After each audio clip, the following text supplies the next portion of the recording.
Okay, Grandpa Anderson told me that he had been turned over for indentured or sold for indentured. My brain says sold, but that may not have been the exact word that he gave to me. But he was indentured to pay off family debt to work in a gold mine in Cripple Creek, Colorado.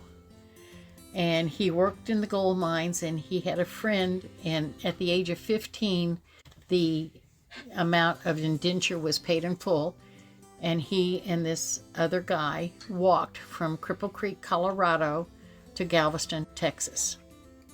And when they got there, they learned about skunk pellets or skunk fashion. Furs were very in, and coats, hats, and things like that. And that Bolivar Island was infested with skunks. So they went over to, okay, and then they went over to Bolivar Island and started kept catching skunks, skinning them, and hanging their pelts out to cure and to dry, whatever they had to do, scrape them and stuff like that. And then once they were cured all the way and everything, they would bring them back into Galveston and sell them. They were so accustomed to the skunk smell that they didn't pay any attention to it. But he told me that people would go across to the other side of the roads and everything from them because they smell so bad. But that was actually how they bought their food and paid for their shelter, and that's how they made their living. Then I don't know if he was 17 or 18. I'm not sure. Do you remember? I don't remember. 17 or 18, he joined the Coast Guard.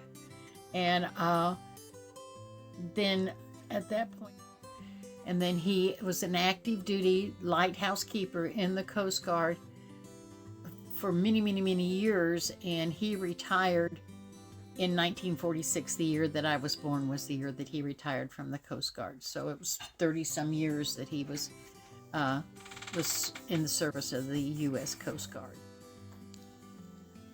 And then, and I believe Mom gave those papers to the museum down in Corpus Christi, that he actually still had his orders that went from candle power lighthouse to kerosene power, and from kerosene power to electricity.